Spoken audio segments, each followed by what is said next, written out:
ধান ব্যবসায়ীর মোটর বাইকের ডিকি ভেঙে চুরি 6,10,000 টাকা। বীরভূমের সিউড়ির এসপি মোড়ের ঘটনা।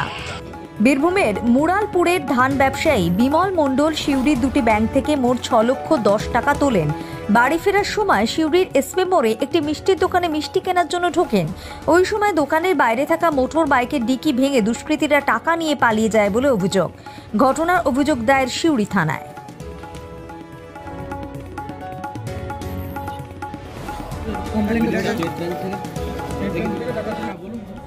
স্টেট ব্যাংক থেকে আমি অ্যাক্সিস ব্যাংক গেছি, অ্যাক্সিস ব্যাংক থেকে আমি স্বস্তিক নার্সিং হোম গেছি, ওখান থেকে এসে আমার ওইখানে ঘটনাটা টাইমটা এক্স্যাক্টলি মোটামুটি 4:45 নেই। উপরে যাচ্ছিলেন কোথায়? বাড়ি মানে মুরালপুর ঢুকছে চলো ওটা ইয়ে করে নেবো, বাইকটা একবার দেখে নেবো। আমি 3:30টার সময় আমি স্টেট ব্যাংক এসেছিলাম, ওখানে আমি 2,60,000 টাকা ছাড়িয়ে আমি অ্যাক্সিস ব্যাংকে যাই। অ্যাক্সিস ব্যাংকে 3,50,000 টাকা ছাড়ি। ওখান থেকে আমি স্বস্তিক নার্সিংহোমে যাই। ভীষণ একটা চশমা দেওয়া ছিল, ওটা আমি নিয়ে আমি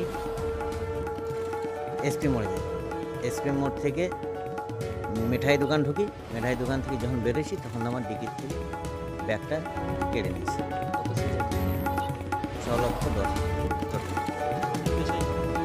প্রায় ধান ব্যবসায়ী, নটকন ব্যবসা করি।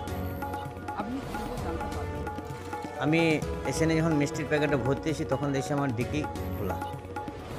ডিকিটা কেটে নিয়েছি। থানায় আমি সিসিটিভিতে দেখা গেল যে একজন ডিকিটা কেটে আর একজন মোটরসাইকেলে মানে স্টার্টে আছে দাদা, চট করে কেটে ওইখানে চেপে গেল আর বেরিয়ে গেল। বাইকে দুজনে ছিল, হ্যাঁ টাকা বাগিয়ে